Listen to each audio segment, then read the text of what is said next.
Hello Horror Hounds. Yeah, that's me hanging out with Tobin Bell at London Film and Comic Con in 2016 for about 2 seconds. And now we get to hang out again because Tobin is returning incomprehensibly as John Kramer, the Jigsaw Killer, in the 8th instalment of the Saw franchise. A character who died in part 3. Is this a soft reboot? Is it going to be a true sequel? A hard reboot? I honestly don't know. I've not read any spoilers, but I'm going to go and see it tonight, and then I'm going to let you know what I think. And at the moment, I'm trepidatious. I do have a soft spot for the Saw franchise. I really didn't like the final chapter.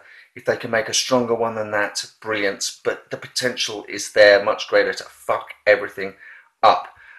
I do know that it feels nice to have a new Saw movie to watch round about Halloween. It became kind of a tradition for those 7 years, didn't it?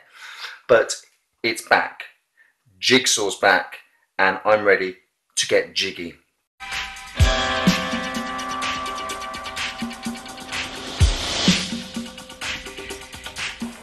Okay, that was cute. It was cute. It was an enjoyable slice of Saw movie fun. It wasn't absolutely mind-blowing, but it was nowhere near as egregious as it could potentially have been. There was a point in this movie where I was starting to get really angry, and I thought, what the fuck are they doing? They've sold me a pup. They've sold me a fucking pup. You can't fucking do this. And as with as the best installments of the Saw franchise, they played an old switcheroo, and a big smile came across my face. Wasn't one of the greatest reveals of the series, but it was wry. It got a wry smile from me, like a decent magic trick. And I had to nod to the movie and, okay, you got me. There's a couple of strands to this. The game section reminded me a lot of Part 5, a group of people in one location with a succession of traps. In this movie, all they have to do is confess their guilt, confess the thing that they're guilty of, and essentially they'll be freed. And the second strand to the story is the bodies of the losers are turning up, and it follows the police investigation, along with the medical examiners who are examining the corpses and helping, but also becoming suspects, and the police investigating the case also become suspects, and you're trying to work out who 10 years later can possibly be setting up these games when all the available evidence points to it being John Kramer. So before going to see it, I wondered whether this was a reboot, a true sequel, a soft reboot. And it's a film that plays with those possibilities, a lot like Curse of Chucky did a few years before. In this age of complete franchise reboots and mining IP for legacy sequels and the like, part of the joy of Curse of Chucky was waiting for the reveal as to what we were actually watching, and the same is exactly true here of Jigsaw, so I'm not going to tell you. One of the characters in this you could comfortably describe as a Jigsaw groupie, almost as if the film wanted to make some sort of comment about the type of people who enjoy going to watch films like this, but it never really gets round to making any kind of point on that subject. I will say this though, as a fan of the series, it's really nice to be able to go and watch an 18 certificate horror movie that is bloody, gory and violent.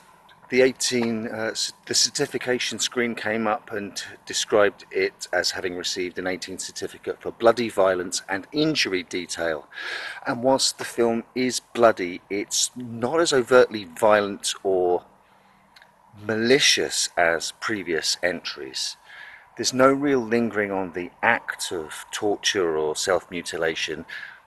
There's more lingering on the after effects of it. So that note of injury detail there, I think, is key to the slight change in tone of this Saw movie compared to much of the previous entries. So sure, whilst it's not as mean-spirited as a lot of its predecessors, it's a lot less urgent as well. It does meander. It seems to take its own time in getting where it needs to go, even with the punchy ending and the music and the montage and the reveals.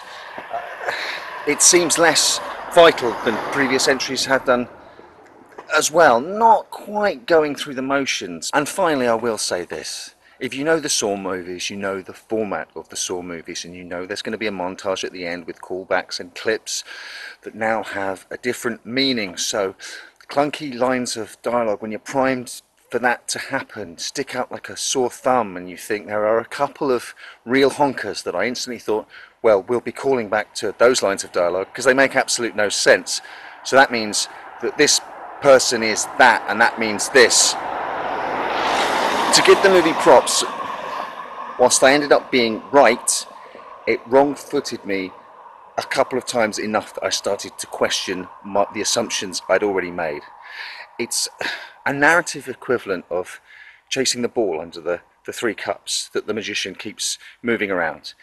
And ultimately, they pulled the trick off. It's not the strongest Saw movie. It's easily not the worst.